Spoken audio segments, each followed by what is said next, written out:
Welcome to Soulfire Wisdom with Kate Olson.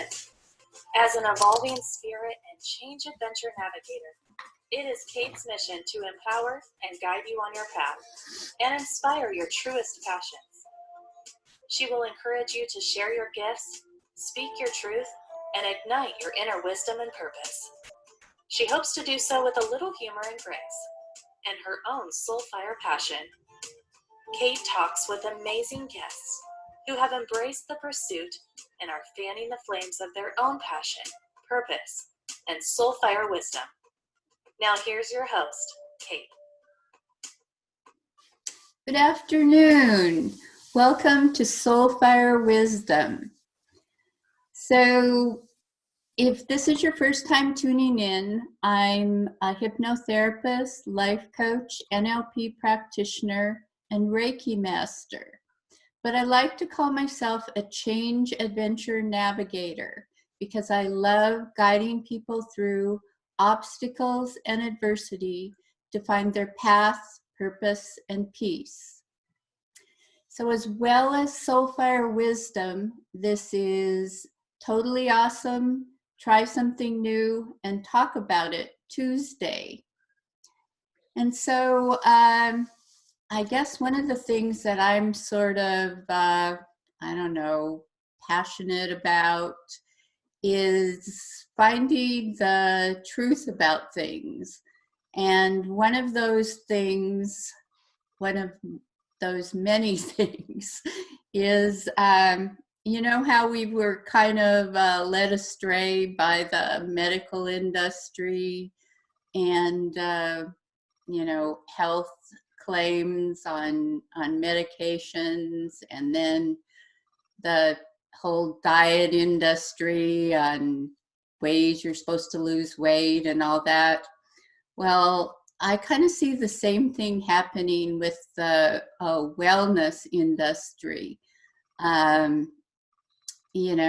with supplements and other things that are supposed to be good for you and may be good for you in certain ways, but every day or every week, somebody else is claiming that something is the new miracle cure or miracle answer to all of our problems. And I haven't been able to find anybody who can, authoritatively, without being the seller of some kind of a product, tell you what's really good or bad. And so it's kind of been a little project of mine to actually, test out things and research them. And so what I did this week is I tried celery juice, because there have been a lot of claims about celery juice that kind of make it seem like it can pretty much do anything for you. And, if you just drink this celery juice every morning, you're going to be super healthy. And I really like celery.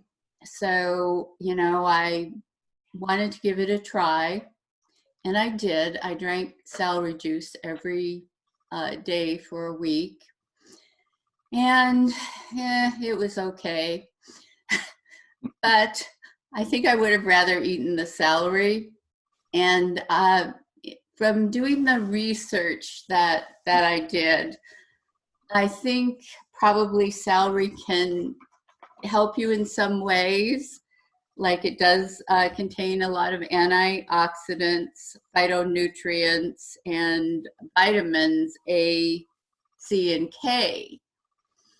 But when you juice it, when you turn it into a juice product, you're increasing the sugar content and you're getting rid of the fiber.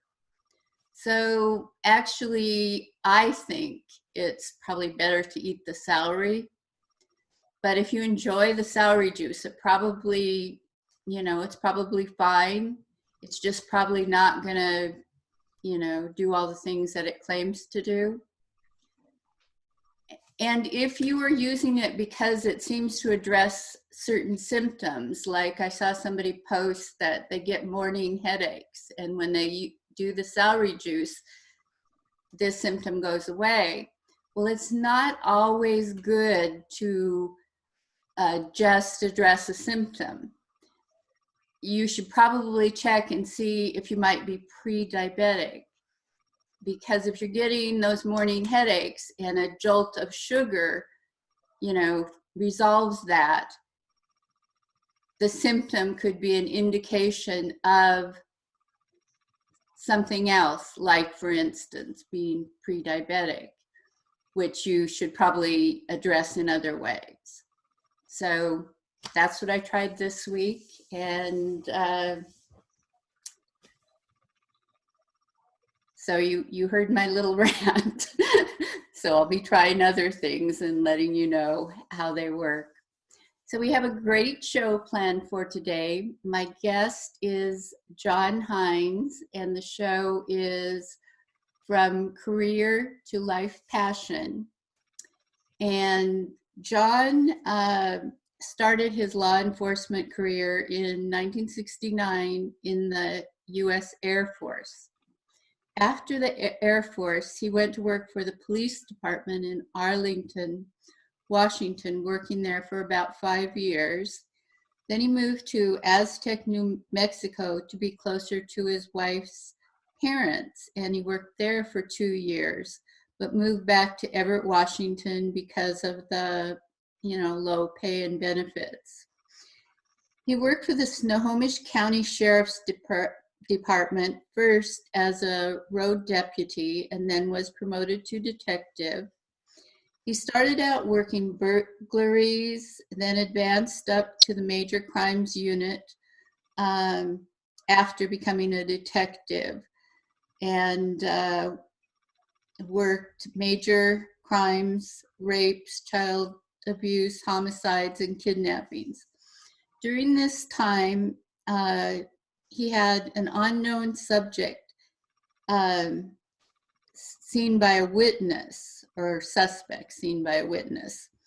And he used what's called an identikit to form a likeness of the suspect. It involved using foil overlays to create the face, but it wasn't a very good likeness. And he thought there must be a better way. So he learned about and contacted Rick and Carrie Stewart Parks, and they're FBI forensic artists who train people to draw composite sketches of suspects.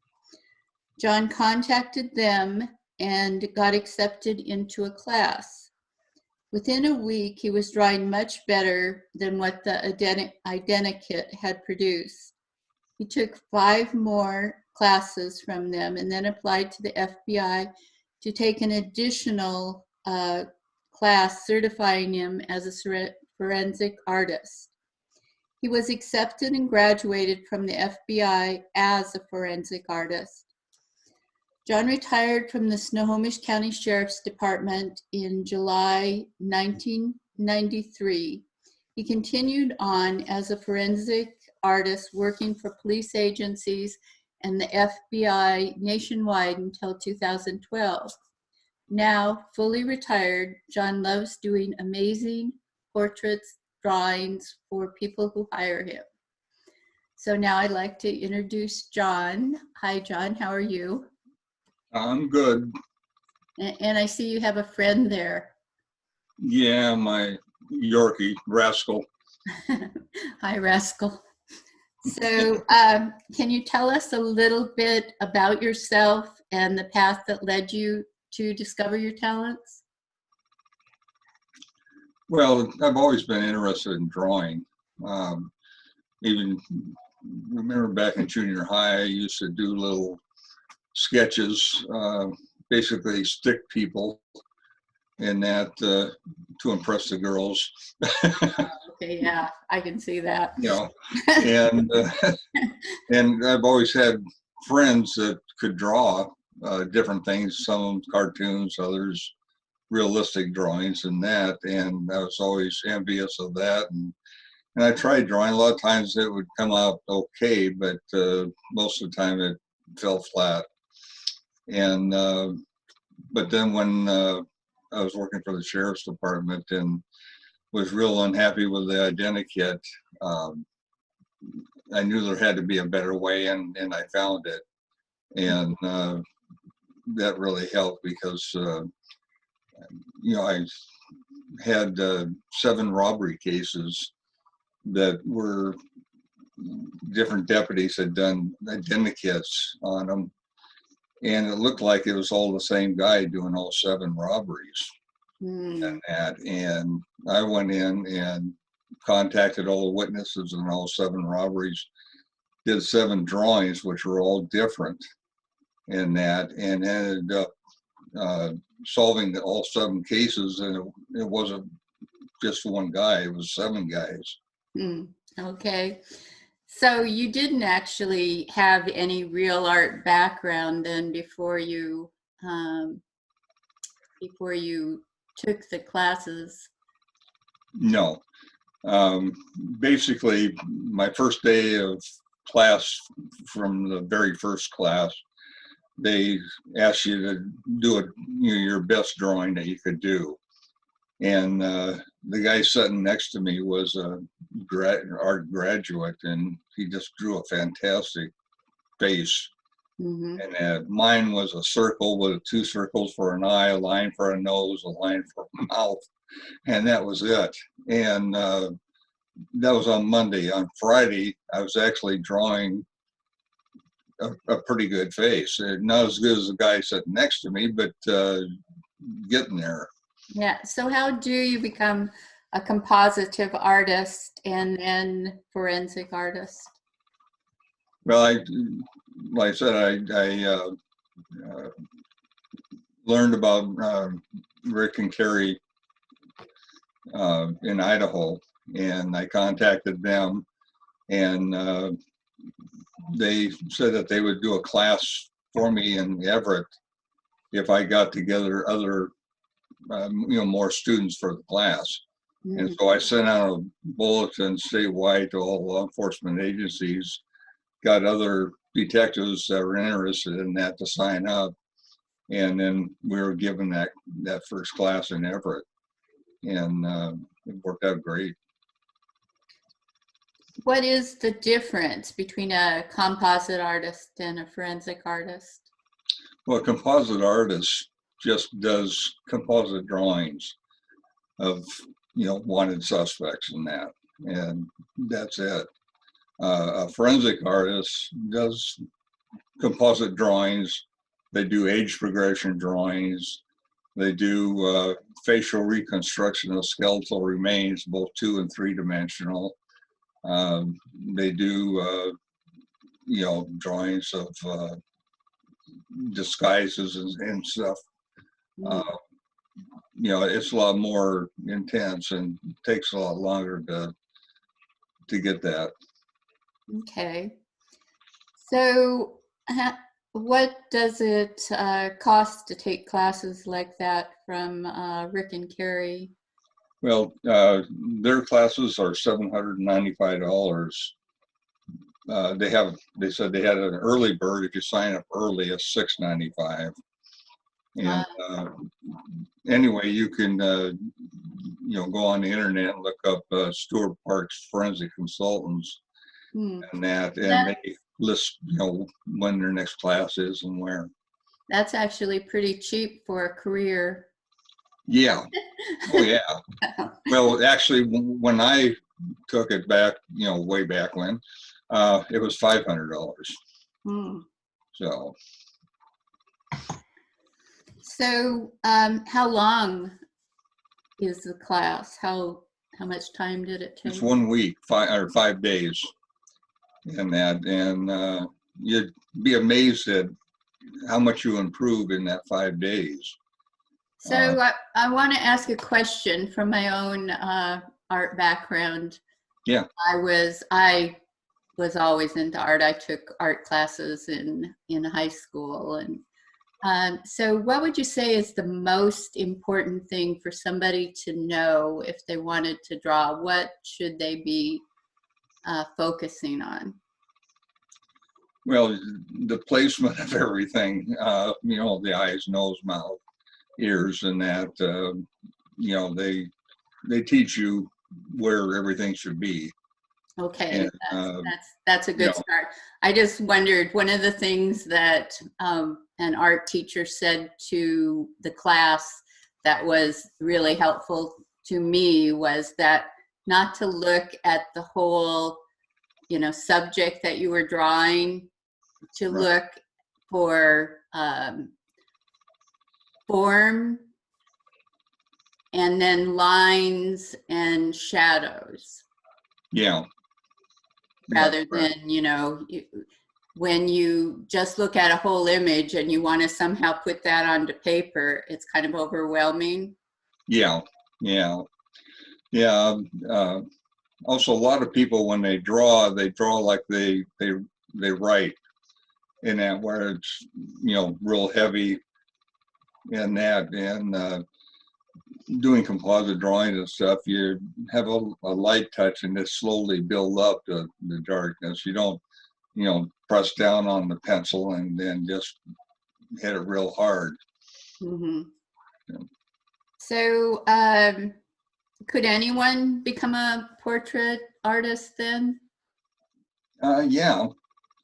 Um, you know, if you're already working for a law enforcement agency, that might give you an in to being more important to the department by taking the class, learning how to do this, and then you can go ahead and do the composite drawings for the department.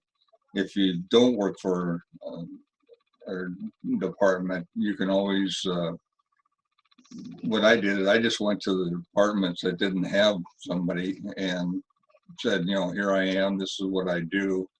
You know, you can hire me to do that. And it worked out great. I got a lot of response from that.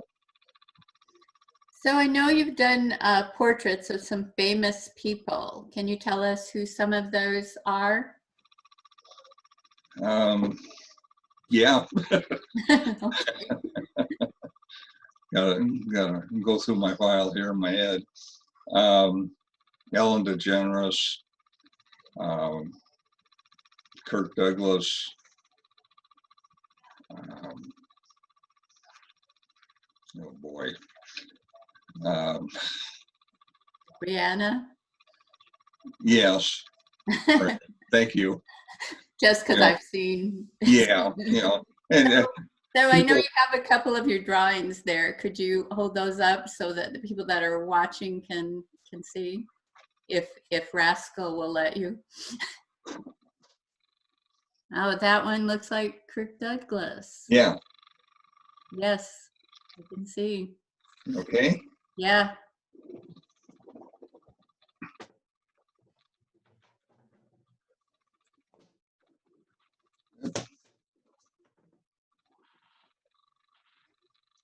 And Uh, who is that? This is Maria Amanda Schaub Oh, okay. from Copenhagen. She's a Yeah. model, Yes. a Yes. real prolific model. I mean, she's got Uh-huh. thousands and thousands of pictures of her in different settings and stuff. And I contacted her and asked if I could use some of her pictures to do drawings from. And she said, yeah, as long as I noted who the photographer was on the shoot, and that I gave her the, you know, copy of the drawing. Oh, okay.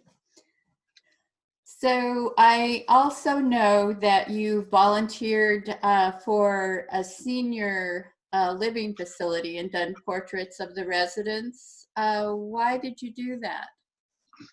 It's just interesting and fun. Give me something to do, and um, meet with the seniors at the Lacey Senior Center, and you know, they wanted me to do drawings of them, but they wanted me to do drawings of them as they looked when they were in their 20s and 30s, not in their 80s. Oh, okay. So they wanted from pictures of them back then? Yeah. They basically, they gave me pictures of what they wanted drawn, and I'd draw it for them and give it to them. I wouldn't charge them anything for doing a drawing. So. Okay. So did they enjoy that? Oh yeah, they loved it. They thought it was great. How do people generally react to the portraits that you do of them, other than your suspects back in when you were working? Yeah.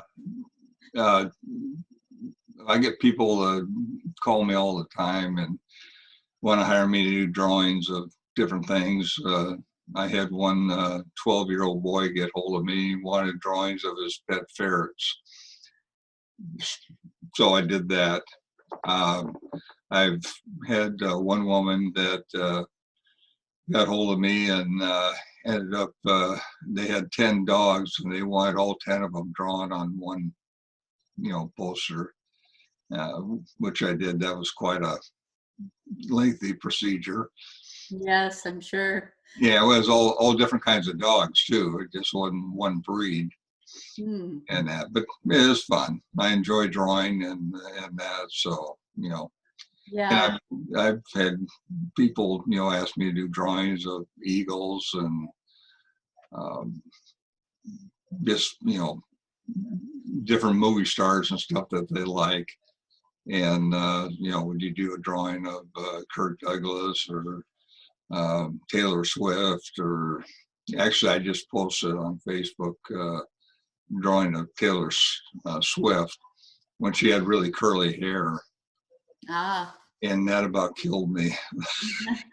Doing the drawing did? The hair was, down past her shoulders and it was all curly and that. And when she changed her hairstyle, I thought, thank God. If I ever get requested to. Hair is hard to draw, isn't it? Yeah. Well, curly hair is somewhat difficult. And now that she's straightened it out, if I have to draw her again, it'll be much easier. So. Okay. So, what do you like most about doing portraits? I just get a thrill at doing a drawing and watching it come to life, and love the results and that. And it keeps me out of trouble. Sit here for hours doing drawings, and I usually draw anywhere from 2 to 8 hours a day. Oh wow! Just depending on what's going on that day and so forth. So back when you were working when you were doing your forensic, did your drawings solve any famous crimes? Oh yeah, I back in 90, 91, 92, there was a guy setting fires to 5 different counties in Washington, King County, Snohomish County. I can't remember what all the other counties were, but and also 2 people died in one of the fires and that. And the FBI and ATF joined up and they came to my department and said, we need one of your best detectives to join us and that. And so my department sent me to join as an arson investigator.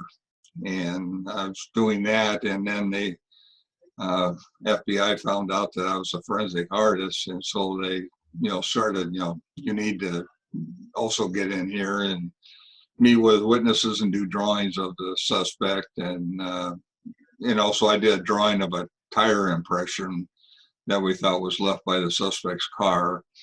And from that, I went over to I think the Firestone tire company. And I was surprised. I laid it down. Can you tell me what that is? And I thought, boy, they're going to probably have to look through books and take forever. And the guy said, no, that's a blah, blah, blah. And, just right away identified it. And he said, these two vehicles, that tire came standard on when they're new. And so we had possible two kinds of cars and that to look out for. But eventually, the father of the suspect saw my drawing and said, "My God, that looks like my son." And he started looking in. The son worked for the dad at their advertising company, and he drove a company car and that. And the dad started checking the records and found gas records for where his son had filled up, and every single one of them was by where a fire was started. And so he came to us and said, I think it's my son, and so forth. And eventually, we arrested his son, and he gave a full confession to it. But he was like, what do I have to do? Do I have to pay a fine or? No, buddy. You killed two people. You said 76 fires. And at the time, he is known as the worst serial arsonist in U.S. history. Mm. And who was that? Paul Kenneth Keller. Oh, okay. I don't remember the name, but maybe I wasn't in Washington then. Yeah. But anyway, he was eventually convicted and spent the rest of his life in prison. So that was one. And there've been numerous murders that I've been able to, solve. Who did the murders, and that. One of them was in Portsmouth, New Hampshire, and I did drawing for them, and they were able to identify the two murder suspects and got them arrested. I had a case where I had a little, I think she was a 6-year-old girl that was kidnapped, raped, and strangled. The suspect thought, she was dead, and left her naked on the side of the road, and that. And anyway, the prosecutor's office contacted me, and they said that pictures were taken of her, and she had petechia, red spots in her eyes and her face from being strangled. And they said the photographs didn't come out. Whoever took the picture didn't know what they were doing with the camera. They didn't come out, and they said, "Can you redraw her injuries in that?" And I said, "Sure, fine, I'll go ahead and do that." And so I contacted the doctor and nurses that treated her at the hospital and had them describe to me exactly what the injuries were and where they were. And I did a drawing of her face and drew in all the injuries and that was used in court, and they were able to convict the guy. Mm. So good. Well, I'm sure that was very, satisfying to be able to help in that way. No, definitely, absolutely. So your drawings are very intricate. How much do you charge for a portrait drawing? Well, I've kind of lowered my prices.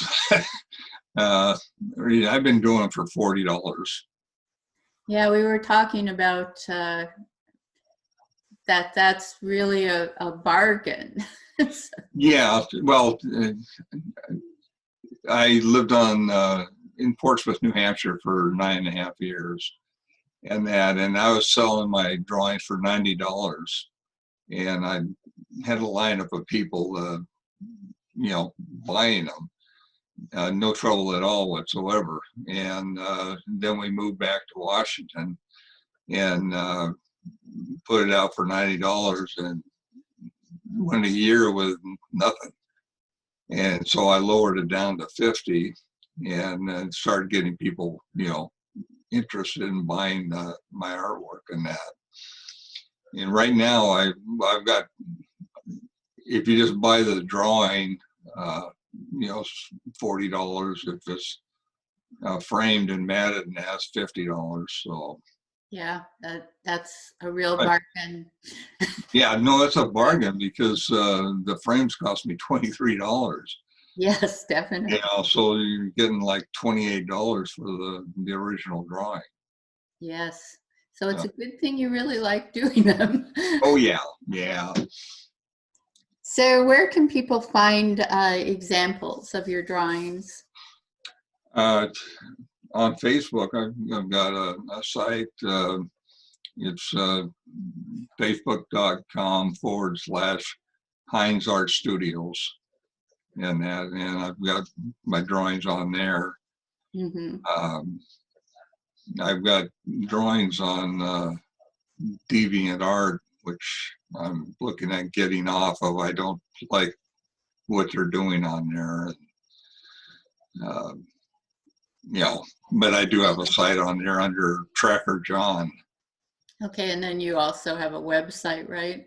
Yeah, was it HindsArtStudios.net? Yes. Yeah.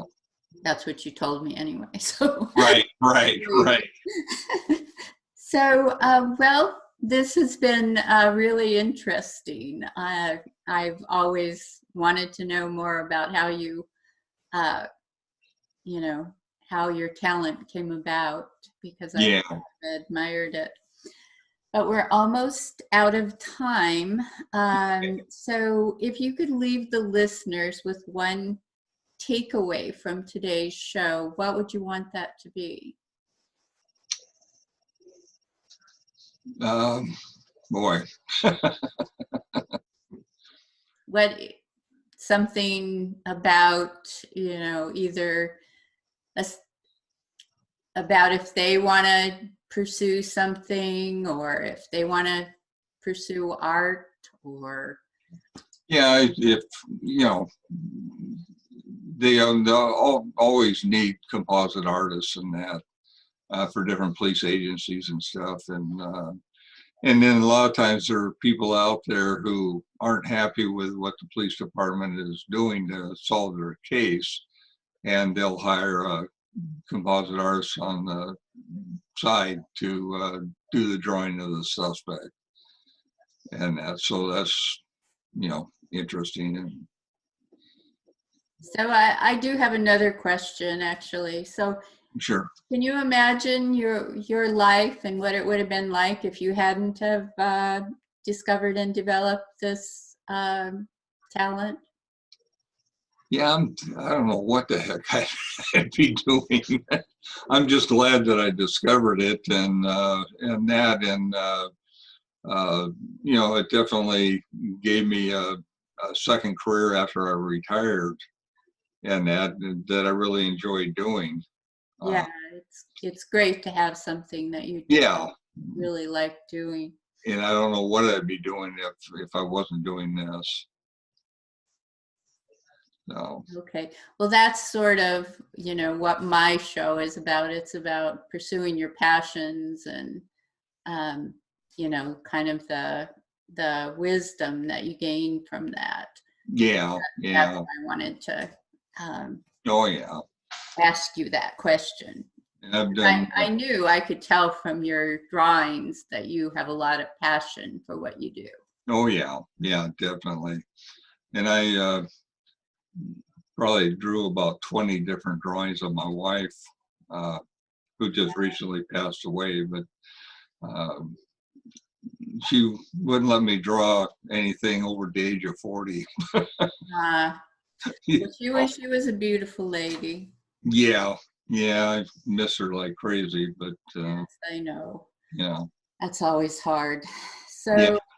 thank you for being here today and for sharing this. I've enjoyed the show, and I'm sure the audience did too. Okay, I appreciate you having me on. Okay. Well, I have a thought that I'd like you to carry with you through your week. Our capacity to love is limitless. We are gifted with the ability to love people, animals, the beautiful world we live in, flowers, trees, the earth beneath us, places, beings, smells, sounds, experiences, and even what our imagination can conjure. It is a unique and special passion when we love what we do, what we create and bring to the world. This is lasting and a true part of our being that touches and feeds our soul. And that was said by Kate Olson and Sapphire Wisdom. So,